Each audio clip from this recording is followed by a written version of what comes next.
नमस्कार, मैं हूँ दीक्षा दीक्षित और आप देख रहे हैं प्राइम टीवी। वक्त हो चला है उत्तर प्रदेश की बड़ी खबरों का।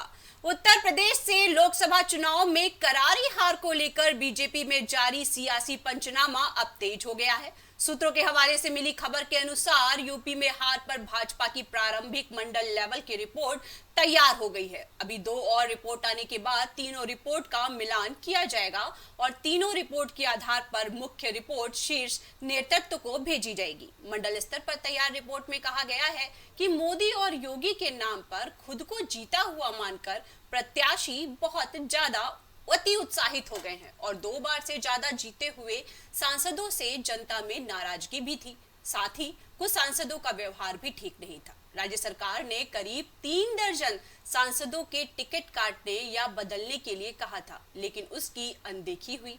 अगर टिकट बदले जाते तो परिणाम और बेहतर होते। हम आपको बता दें कि यूपी में हार पर प्रारंभिक रिपोर्ट जारी हो गई है। जी हां, हार के कारणों की पहली रिपोर्ट तैयार कर ली है बीजेपी ने। अभी दो और रिपोर्ट का है इंतजार। तो पहली रिपोर्ट जो प्रारंभिक रिपोर्ट कही जा रही है, इनमें कुछ मुद्दों पर विशेष ध्यान दिया गया है। हम आपको बता दें कि उत्तर प्रदेश में लोकसभा चुनाव से करारी हार को लेकर बीजेपी पार्टी में जारी सियासी पंचनामा अब तेजी पकड़ रहा है। सूत्रों के हवाले से मिली खबर के अनुसार यूपी में हार पर भाजपा की प्रारंभिक मंडल लेवल की रिपोर्ट तैयार हो चुकी है। अभी दो और रिपोर्ट आने के बाद तीनों रिपोर्ट का मिलान किया जाएगा और तीनों रिपोर्ट के आधार पर मुख्य रिपोर्ट शीर्ष नेतृत्व को भेजी जाएगी। मंडल स्तर की बात करें तो मंडल स्तर पर तैयार रिपोर्ट में ये कहा गया है कि मोदी और योगी के नाम पर खुद को जीता हुआ मानकर प्रत्याशी बहुत ज्यादा अति उत्साहित हो गए हैं। मतलब नाम का टैग उनको मिल चुका है। जी हाँ, और 2 बार से ज्यादा जीते हुए सांसद, जिन्होंने 2 बार से ज्यादा जीत हासिल की थी, जनता में उनके खिलाफ नाराजगी थी। साथ ही कुछ सांसदों का व्यवहार भी ठीक नहीं था। राज्य सरकार ने करीब 3 दर्जन सांसदों का सफाया कर दिया है, उनका टिकट काट दिया है या तो बदल दिया है। लेकिन हमेशा से जो पार्टी कह रही थी पहले ही, चुनाव के पहले ही, कि इन सांसदों का टिकट काट देना चाहिए, लेकिन पार्टी द्वारा इस बात की अनदेखी की गई। अगर टिकट बदले जाते तो परिणाम और बेहतर हो सकते थे।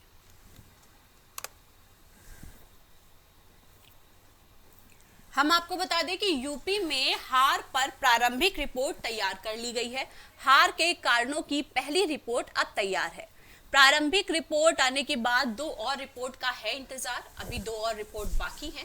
यूपी में हार पर प्रारंभिक रिपोर्ट तैयार करने पर यह कहा गया है कि हार के कारणों की जो वजह है वो ये है कि जो प्रतिनिधि चुने गए हैं वो सही तरीके से नहीं चुने गए। ये बड़ी गलती जो है वो प्रारंभिक रिपोर्ट में निकलकर सामने आई है। राजेश इस पूरी चर्चा में हमारे साथ जुड़ रहे हैं। राजेश, आपका बहुत बहुत स्वागत है। आप बताइए इस पर आपका क्या ओपिनियन है?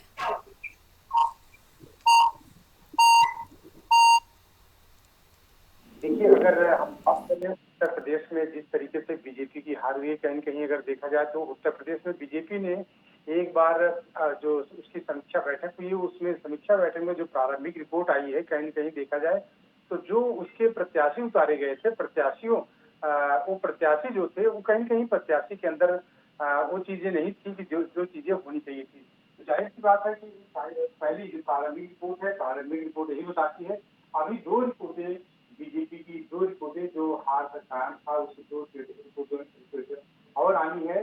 पहली रिपोर्ट आ चुकी है, 2 रिपोर्ट और आनी है। तो जाहिर-सी बात है कि सारी चीजें बिल्कुल क्लियर हो जाएगी, दूध का दूध, पानी का पानी हो जाएगा। क्योंकि क्या वजह थी जो बीजेपी उत्तर प्रदेश में खास करके बहुत बड़े मार्जिन से उत्तर प्रदेश में हार हुई है। और सबसे बड़ी बात यह है कि जिस तरीके से बीजेपी का जनाधार उत्तर प्रदेश में कम हो गया, घट गया है, इन सारी चीजों की क्या वजह थी, ये सारी वजहें साफ हो जाएंगी। पहली वजह तो साफ हो गई, जो प्रत्याशी उतारे गए थे, प्रत्याशी की वो प्रत्याशी ठीक न होने की वजह से। और कुछ वजह ये भी थी कि जो प्रत्याशी रिपीट किए, जो पुराने प्रत्याशी थे, उनको जो रिपीट किया गया, उसकी वजह से भी ये प्रारंभिक रिपोर्ट जो आई है उसमें भी ये कहा है कि जो रिपीट किए गए उसकी वजह से भी जो उत्तर प्रदेश में बीजेपी को हार का कारण होना देखना पड़ा। को लेकर क्या भाजपा कोई बड़ा बदलाव कर सकती है भविष्य में? बिल्कुल दीक्षा, अगर बात की जाए भाजपा के बदलाव की, तो कहीं कहीं अगर बात की जाए बदलाव की, तो बात सही है कि बदलाव हो सकता है। जिस तरीके से उत्तर प्रदेश में खास करके बीजेपी को शिकस्त मिली है, कहीं कहीं देखा जाए तो बीजेपी उसमें बदलाव कर सकती है।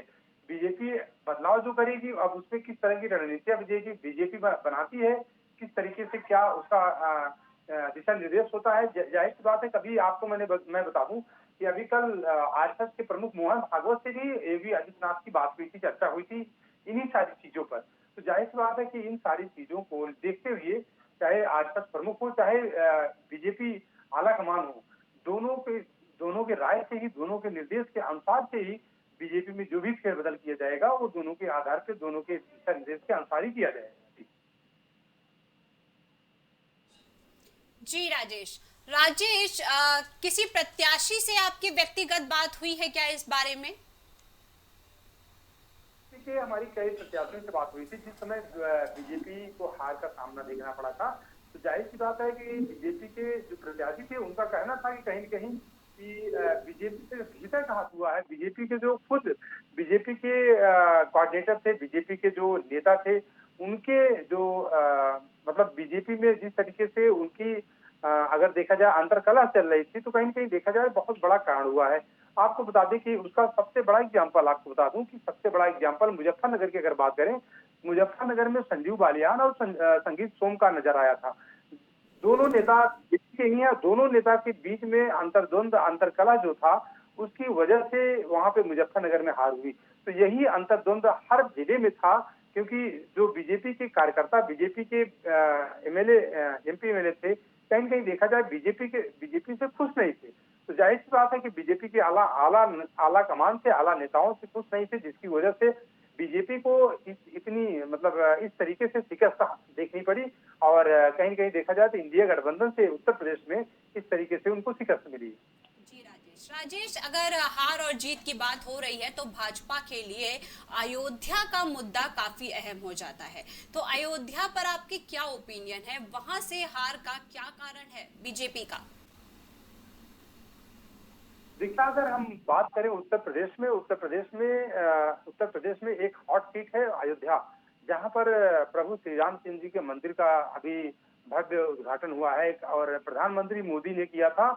और देश और दुनिया के लोग वहां पर आए। और सबसे बड़ी चीज आपको बता दें कि वहां का नारा था कि जो राम को लाए हैं, हम उनको लाएंगे। तो जाहिर सी बात है कि लेकिन ये नारा, ये चीजें वहां पर कामयाब नहीं हुई। उसकी सबसे बड़ी वजह आपको बता दूं, सबसे बड़ी वजह ये थी कि जो वहाँ के स्थानीय स्थानीय जो मुद्दे थे, जो स्थानीय दुकानदार थे, उनकी दुकानों को तोड़ा गया। जब वहाँ पे सौंदर्यीकरण हो रहा था, वहाँ पे जब निर्माण चल रहा था, तो उनके दुकानों को तोड़ा गया, कहीं कहीं उनके घरों को तोड़ा गया, जो वहाँ के स्थानीय लोग थे।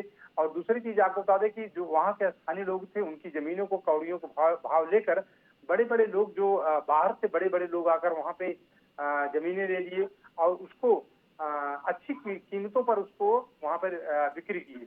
तो जाहिर सी बात है कि वहाँ की जो लोकल जनता थी, वहाँ की स्थानीय जनता थी, कहीं कहीं बीजेपी की रणनीतियों से बीजेपी के खिलाफ थी। और इसी की वजह से वहाँ की स्थानीय जनता ने बीजेपी का बहिष्कार किया और इंडिया गठबंधन में समाजवादी पार्टी के प्रत्याशी रहे वहां पर अवधेश प्रसाद को वहां से, अयोध्या से विजय दिलाई वहां के स्थानीय लोगों ने। जी, बीजेपी की बात कर रहे हैं आप, तो लखनऊ जो कि कैपिटल ऑफ यूपी है, यहाँ पर भी बीजेपी का रिजल्ट, हालांकि बीजेपी जीती है, लेकिन उतना बेहतर रिजल्ट नहीं गया जितना बेहतर जाना चाहिए था। क्या राय है आपकी इस पर? बिल्कुल, अगर बात करें हम उत्तर प्रदेश में, लखनऊ राजधानी है उत्तर प्रदेश की। और यहाँ पे स्वयं रक्षा मंत्री राजनाथ सिंह खुद चुनावी मैदान में थे। अगर बात की जाए तो यहाँ पर तो बिल्कुल जिस तरीके से रक्षा मंत्री राजनाथ सिंह को यहाँ पर मुश्किलों का सामना देखना पड़ा, मुश्किलों को दौर से यहाँ से गुजरना पड़ा, तो कहीं न कहीं बिल्कुल बात सही है। यहाँ पे भी मुकाबला बिल्कुल दिलचस्प था, मुकाबला बिल्कुल टक्कर का था। लेकिन बड़े नेता होने की वजह से राजनाथ सिंह को यहाँ से जीत मिल पाई, लेकिन बहुत ही मुश्किल से उनको जीत मिली, क्योंकि जितने वोटों के अंतराल से यहाँ पर जीत हुई थी, वो मार्जिन बहुत ज्यादा नहीं था, बहुत बड़ा नहीं था। लेकिन क्योंकि 50 से 60 हजार का मार्जिन बहुत बड़ा नहीं होता लोकसभा के चुनाव में, तो जिस तरीके से राजनाथ सिंह को यहाँ पर एड़ी चोटी का जोर लगाना पड़ा, कहीं कहीं देखा जाए तो यहाँ पर भी बहुत मुश्किल थी राजनाथ सिंह को जीतने के लिए। लेकिन यहाँ पे जो ने एक पॉइंट उठाया है राजेश जी, आपने एक पॉइंट उठाया है मार्जिन को लेकर कि मार्जिन बहुत ज्यादा नहीं था।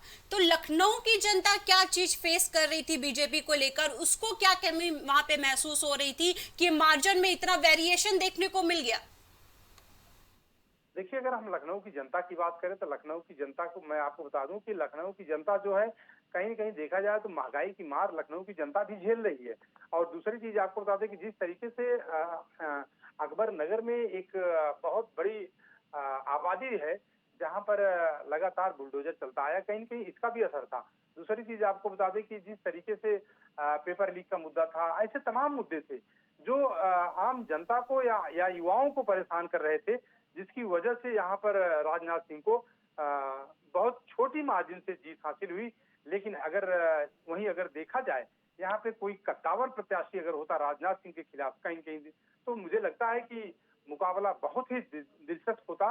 और कहीं कहीं ये भी कयास लगाए जा रहे हैं कि राजनाथ सिंह को हार का भी सामना देखना पड़ सकता था उत्तर बिल्कुल प्रदेश के राजेश। लखनऊ में, क्योंकि जिस तरीके से यहाँ पर प्रत्याशी बहुत छोटा था राजनाथ सिंह के सामने, जो समाजवादी पार्टी के रविदास मेहरोत्रा थे, कहीं न कहीं देखा जाए तो बहुत छोटे प्रत्याशी थे। कद्दावर प्रत्याशी में रविदास मेहरोत्रा नहीं आते हैं। लेकिन अगर कद्दावर प्रत्याशी होता राजनाथ सिंह के खिलाफ, तो कहीं न कहीं राजनाथ सिंह को भी लखनऊ से हार का मुंह देखना पड़ता। जी बहुत बहुत शुक्रिया राजेश, आप हमारे साथ जुड़े। आगे की अपडेट्स पे आप बने रहिए हमारे साथ। तो हम आपको बता दें कि यूपी में हार पर बीजेपी की प्रारंभिक रिपोर्ट जारी हो चुकी है। हार के कारणों की पहली रिपोर्ट तैयार की जा चुकी है, हालांकि अभी 2 रिपोर्ट आना बाकी है।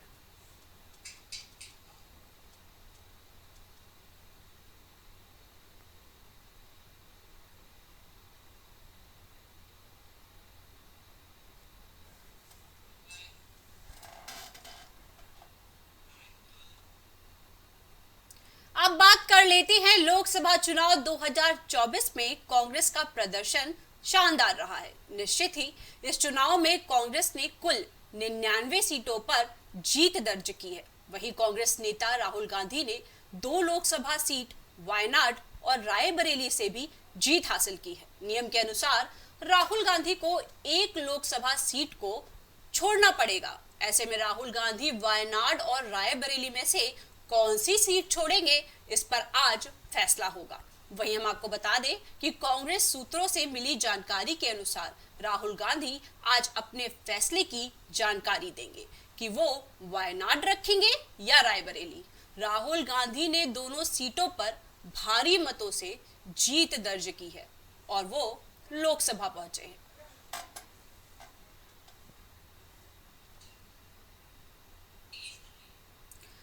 हम आपको बता दें कि राहुल गांधी की सीट को लेकर आज बड़ा फैसला आने वाला है। वायनाड या रायबरेली, किसी एक का चयन राहुल गांधी की तरफ से किया जाना है। और इसमें हम आपको बता दें कि राहुल गांधी की सीट को लेकर जो बड़ा फैसला आएगा वो दोनों ही जिलों की जनता के लिए काफी अहम होगा। और इसके साथ ही राहुल गांधी और कांग्रेस पार्टी अपने पूरा समर्थन किसको देती है, कहां की सत्ता राहुल के हाथ लगती है, राहुल कौन सा डिसीजन लेते हैं, ये आज निर्धारित हो जाएगा। फोन लाइन पर एक बार फिर से हमारे साथ राजेश जुड़ चुके हैं। राजेश, क्या कुछ जानकारी है आपके पास इस पूरे मामले में?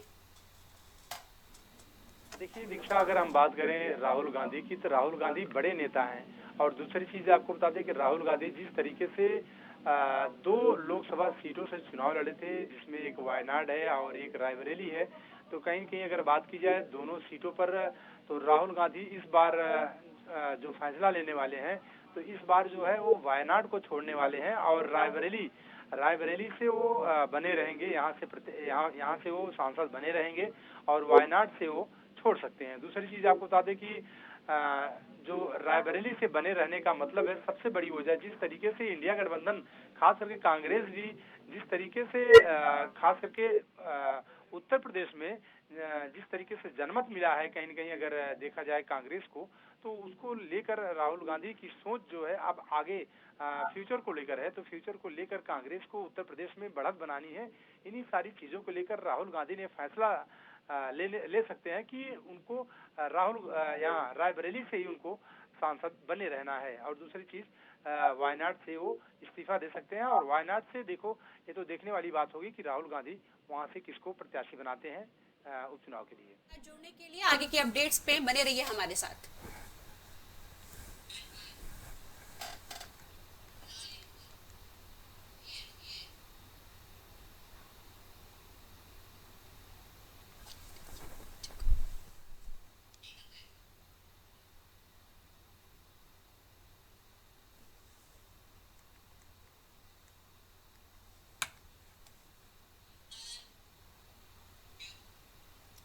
देश भर में आज ईद अल अजहा, जो कि बहुत बड़ा त्योहार होता है मुस्लिम समुदाय का, सबसे बड़े त्योहारों में से एक बकरीद को लेकर आज देश भर में सुरक्षा व्यवस्था कड़ी कर दी गई है। सुबह से देश भर में मस्जिदों में नमाज अदा करने के लिए लोगों की भीड़ उमड़ रही है।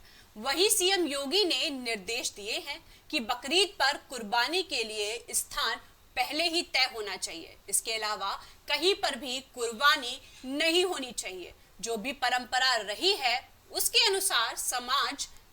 अनुसार समाज नमाज एक निर्धारित जगह पर ही कर सकता है और सड़कों पर नमाज नहीं होनी चाहिए।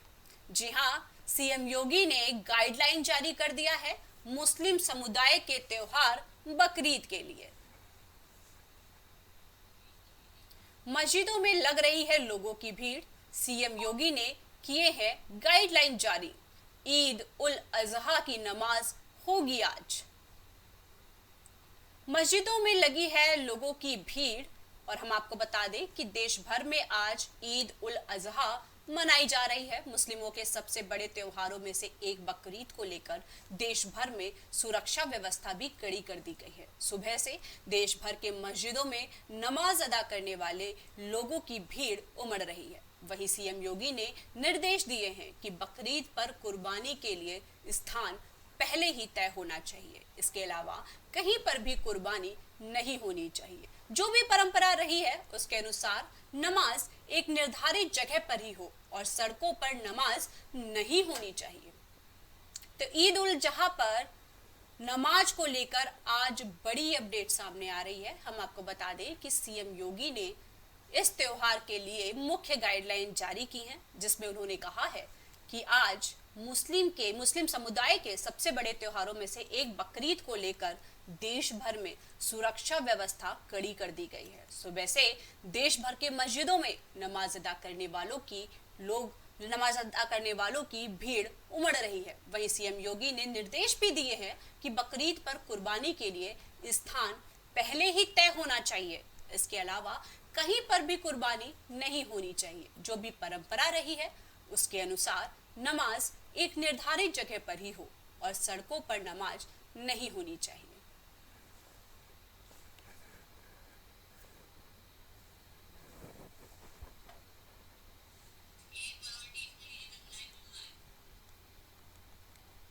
हम आपको बता दें कि मुसलमानों के सबसे बड़े त्योहार ईद उल अजहा यानी कि बकरीद आज सेलिब्रेट होने जा रहा है। और इसमें हम आपको बता दें कि देश भर में सुरक्षा व्यवस्था को कड़ा कर दिया गया है। सीएम योगी ने भी सुरक्षा व्यवस्था को ध्यान में रखकर कुछ गाइडलाइंस को जारी किया है। मस्जिदों में सुबह से ही कई लोगों की भीड़ देखने को सामने मिली है। और इसमें हम आपको बता दें कि भीड़ को देखते हुए प्रशासन अलर्ट भी है। और इसके साथ में मुसलमानों को जो बकरीद है उसमें जितना भी दिशा निर्देश दिए गए हैं खान पान से संबंधित, उसके लिए भी कुछ अलग से गाइडलाइंस को जारी किया गया है। मुस्लिम के सबसे बड़े त्योहारों में से एक बकरीद को लेकर सुरक्षा व्यवस्था कड़ी है। सुबह से देश भर में मस्जिदों में नमाज अदा करने वालों की भीड़ उमड़ रही है। वहीं सीएम योगी ने निर्देश दिए हैं कि बकरीद पर कुर्बानी के लिए स्थान पहले ही तय होना चाहिए, अर्थात आप हर जगह कुर्बानी नहीं दे सकते। इसके अलावा कहीं पर भी कुर्बानी नहीं की जानी चाहिए। जो भी परंपरा रही है उसके अनुसार नमाज एक निर्धारित जगह पर ही हो। सड़कों पर बैठकर कोई भी व्यक्ति नमाज अदा नहीं करेगा। हमारे साथ लाइव उवैस जुड़ चुके हैं। उवैस, क्या कुछ जानकारी है आपके पास? बाद 10 बजे ऐशबाग की ईदगाह में नमाज अदा की गई है और इस नमाज को हजरत मौलाना खालिद रशीद फिरंगी मैली ने खुतबा पहले पढ़ा और उसके बाद नमाज अदा हुई और उसके बाद उनके बेटे ने जो खुतबा होता है वो पढ़ा गया। तमाम भारी संख्या में यहाँ पुलिस बल मौजूद थी और तमाम जो पैरा मिलिट्री फोर्स थी वो लगाई गई थी और साकुशल संपन्न हुई है। लखनऊ के अंदर सारी नमाजें जो है वो साकुशल संपन्न कराई गई हैं और जहां तक देखा गया है कि जिस तरीके से लखनऊ के अंदर शांतिपूर्ण ढंग से ये मस्जिदों में नमाजें हुई हैं और ऐशबाग की ईदगाह में हजरत मौलाना खालिद रशीद फिरंगी मैली ने नमाज मुकम्मल कराई है। भारी संख्या में तादाद में भारी हजारों की तादाद में यहाँ पर लोग नमाज पढ़ने आए थे और नमाज पढ़ने के बाद सभी ने ईद की एक दूसरे को मुबारकबाद दी और गले मिले। जी, तो कहीं ना कहीं भाईचारा देखने को मिल रहा है। नमाज अदा करने के बाद लोग एक दूसरे के गले मिले और लोगों ने एक दूसरे को मुबारकबाद दी। एक बार फिर से प्राइम टीवी की तरफ से आप सभी को बकरीद मुबारक। तो ईद उल जुहा पे वहां पर जो आपकी व्यवस्था, जो प्रशासन की व्यवस्था है, उसको लेकर आपकी क्या राय है? क्या वहां की जनता संतुष्ट है? मुस्लिम समुदाय प्रशासन की व्यवस्था से संतुष्ट प्रतीत हो रहा है? जी देखिए, बिल्कुल तमाम तरीके से प्रशासन की अगर आप बात करें तो तमाम तरीके से प्रशासन को पहले ही से ही सारी व्यवस्थाएं कर दी गई थी और जो नगर निगम है और तमाम जो पुलिस फोर्स है उसके अलावा पैरा मिलिट्री फोर्स लगाई गई थी और पहले से ही बैरिकेडिंग लगा दी गई थी। नमाज के समय से ही तमाम जो लोग हैं वो आना चालू हो गए थे। अगर हम प्रशासन की व्यवस्था की बात करें तो पहले से प्रशासन इस पर सख्त था और तमाम जो अधिकारी थे वो आला अधिकारी मौके पर मौजूद हो गए थे। 2 दिन पहले सम्रांत लोगों से मीटिंग की जा रही थी और मुख्यमंत्री योगी आदित्यनाथ के जो आदेश के बाद जो तमाम जो अधिकारी हैं, चाहे वो ज्वाइंट सीपी हो, चाहे डीसीपी हो, चाहे एडीसीपी हो और तमाम कमिश्नर और शहर के एसपी और कप्तान, सभी लोगों ने पहले से ही लोगों को सम्रांत लोगों से मिलकर मीटिंग करी गई थी और मीटिंग के बाद जो इसके बाद यहाँ पर जो है नमाज के जो पुख्ता इंतजाम किए गए थे, किसी भी तरीके की कोई गड़बड़ी ना हो, कोई परेशानी ना हो, किसी को कोई समस्या ना हो, उसके लिए तमाम पुख्ता इंतजाम किए गए थे। और रही बात पुलिस की, तो पुलिस प्रशासन पहले से ही मुस्तैद था और अभी भी तमाम जो पैरा मिलिट्री फोर्सेस थी वो लगाई गई थी, जिसको लेकर नमाज काफी संपन्न की गई है। जी जी, मुस्लिम समुदाय की बात की जाए तो जो योगी जी ने गाइडलाइन जारी की है कि कोई भी व्यक्ति सड़कों पे बैठ के नमाज नहीं अदा करेगा या पब्लिक प्लेसेस पे नमाज अदा नहीं करेगा, वहां पर क्या आपको देखने को मिल रहा है किस तरह का लोग डिसिप्लिन फॉलो करते हुए दिख रहे हैं? क्या लोग इस दिशा निर्देश का पालन करते हुए नजर आ रहे हैं? जी देखिए, लोगों ने दिशा निर्देश का पालन किया है और क्योंकि अगर आपने रही बात सड़कों की नमाज पढ़ने की बात कही है तो फिलहाल कहीं भी ऐसा कुछ देखने को नहीं मिला है कि लोगों ने सड़कों में नमाज पढ़ी गई। हाँ, हालांकि कुछ चीजें और सामने निकल कर आई हैं। लोग जो देर से आए थे उनका जो है थोड़ा सा रोष है कि उनको अंतर नहीं किया गया, लेकिन जो नमाजें हैं सही संपन्न हुई है। रही बात सड़कों की, जिस तरीके से आपने सवाल किया कि सड़कों में नमाज किसी ने नहीं पढ़ी है, तो ये बिल्कुल सही है कि किसी ने भी सड़कों में नमाज नहीं पढ़ी है। सभी ने मस्जिद के अंदर जो ईदगाह थी, ईदगाह में आकर सभी लोगों ने नमाज पढ़ी है। मेरे साथ मौजूद है हजरत मौलाना, इससे बात करेंगे सर। जी मौलाना जी, आपका बहुत बहुत स्वागत है प्राइम टीवी पर। बकरीद मुबारक सबसे पहले आपको।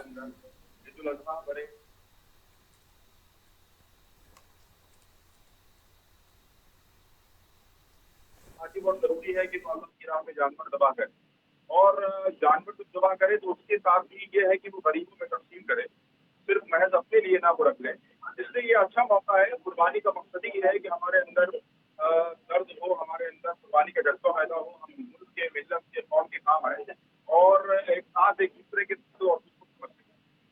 तो ये थे मेरे साथ मौलाना सुफियान निजामी, जिन्होंने साफ तौर पे कहा है कि मुल्क की शांति सुरक्षा के लिए जिस तरीके से यहाँ पर हजरत मौलाना ने बताया कि किस तरीके से लोगों ने यहाँ पे नमाज पढ़ी और क्या ईद उल अजहा का क्या सारी चीजें थी, वो सारी चीजें उन्होंने बताई। जी, आप हमारे साथ जुड़े। उवैस, आपका बहुत बहुत धन्यवाद। बने रहिए आगे की अपडेट्स के लिए हमारे साथ।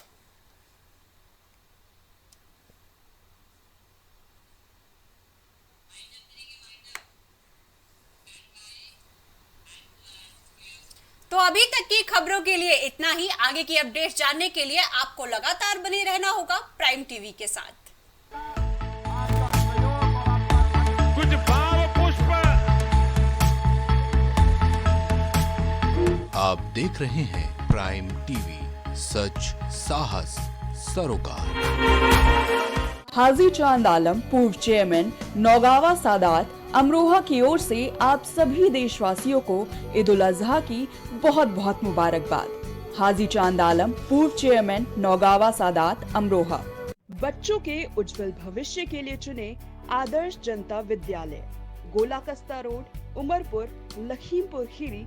एडमिशन के लिए आज ही संपर्क करें। शिक्षा जीवन सार्थक करता यही मंत्र है मूल्य। शिक्षा की ही ज्योति जलाता बाल मंदिर हाई स्कूल। बच्चों के सुनहरे भविष्य के लिए आज ही चुने Bal Mandir high school, Jabalpur road, Deori, जिला Raisen. Admission open. Cosmo laser dental clinic and dental implant centre जो देता है आपको वर्ल्ड क्लास की बेहतरीन डेंटल सुविधाएं। पता प्रथम तल, वृंदावन टावर, ऑपोजिट होटल जेके palace, civil lines, Prayagraj, Uttar Pradesh. संपर्क करें 3938822172। ग्वालियर शहर का जाना माना पैलेस, शानदार फैसिलिटीज और एयर कंडीशन रूम्स की अवेलेबिलिटी। तो देर किस बात की, आज ही संपर्क करें जनकपुरी पैलेस और श्रीराम इवेंट, जनकपुरी प्लाजा, दाने बाबा रोड, शताब्दीपुरम, ग्वालियर। देवरी का प्रतिष्ठित ज्वेलरी शोरूम श्रीकांत ज्वेलर्स, 18, 20 और 22 कैरेट सोने के आभूषणों की विशाल रेंज, चांदी के बर्तन व आभूषण, गिरवी सुविधा उपलब्ध। संपर्क करें सराफा बाजार, देवरी, जिला रायसेन। वॉलपेपर की बेहतरीन डिजाइन के साथ इंटीरियर और एक्सटीरियर के कार्यों का बेहतरीन अनुभव। Kesarwani paints and hardware. पता जवाहरलाल नेहरू रोड, निकट Parvati hospital, Prayagraj. Medico hospital and super speciality centre, जहां होता है स्पेशलिस्ट डॉक्टरों की निगरानी में बेहतर इलाज। संपर्क करें 9455270200। पता नए हाईकोर्ट के सामने, स्माइलगंज, फैजाबाद रोड, लखनऊ। रेरा से स्वीकृत वेंकटेश सिटी कॉलोनी, जहां आपको मिलेगी बेहतर रोड, पानी की टंकी, साथ ही कॉलोनी की सुरक्षा के लिए कंपाउंड वॉल। पता वेंकटेश सिटी स्टेडियम के पीछे, Ambedkar ward, Tendukheda, Narsinghpur. Phone number 192381553130। सालों से लोगों की स्वास्थ्य का रखा ख्याल, लोगों को जिनसे मिलता है बेहतर उपचार। Doctor Shri Krishna Singh Yadav, consultant physician, जिला चिकित्सालय के सामने, रोशन कुटीर, मुरैना। फिजियोथेरेपिस्ट नजमा खान की फिजियोथेरेपी के माध्यम से पाए पुराने से पुराने दर्द से तुरंत निजात। सीरा best health care happy family. पता डोंगरपुर नहर, MS रोड, कैलारस, मुरैना, मध्य प्रदेश। दशकों से प्रयागराज के विश्वसनीय शैक्षणिक संस्थानों में से एक वैभव क्लासेस, जहां मिलता है शिक्षा का बेहतर एनवायरनमेंट अनुभवी शिक्षकों के साथ। पता near auto sales building, civil lines, Prayagraj. babasahebshadi.com, ये पोर्टल वेबसाइट शादी विवाह के रिश्तों के लिए ये बहुत ही भरोसेमंद और बेहतरीन पोर्टल वेबसाइट है। अभी तक बहुत सारे लोगों ने इस पर भरोसा किया है और मनचाहा रिश्ता पाया है। ये पूर्णतः सुरक्षित है। आप आज ही अपना निशुल्क पंजीकरण कराएं और मनचाहा रिश्ता पाएं। गोयल सुपर स्पेशलिटी हॉस्पिटल आपके लिए लेकर आया है world class heart care facilities, जहां होता है हार्ट समेत सभी बीमारियों का बेहतर इलाज। संपर्क करें अयोध्या रोड, चिन्हट, लखनऊ। माँ सरस्वती शिक्षण संस्थान मदुरी, राजकीय मान्यता प्राप्त विद्यालय, जहां होता है भविष्य निर्माण। एडमिशन के लिए आज ही संपर्क करें और अपने बच्चों को दिलाएं बेहतर शिक्षा। जिला Kheri, Uttar Pradesh. MGM hospital and research centre, advance neuro and spine surgery centre. आपका स्वास्थ्य ही हमारी प्राथमिकता। पता Jhalwa, Prayagraj. M planet digital world लेकर आया है इलेक्ट्रिक स्कूटर की दुनिया में नई क्रांति। बेहतर कंफर्ट, आधुनिक सुविधाओं से लैस रोड का नया बादशाह। इलेक्ट्रिक स्कूटी अपनाए, प्रदूषण को कहे बाय बाय। पता प्रोफेसर कॉलोनी, कमला नगर, आगरा। मस्तिष्क मनोरोग, नस एवं नशा मुक्ति के विशेषज्ञ डॉक्टर राकेश पासवान। पता Sitaram hospital, Darbhanga colony, Lowther road, Prayagraj. करी भोजपुरी के पहला story telling mobile app Yayavari via Bhojpuri play store से और डूब जाएं दुनिया भर के कहानियन के अद्भुत सागर में आपन भाषा भोजपुरी में। यायावरी वाया भोजपुरी, कथा कहानी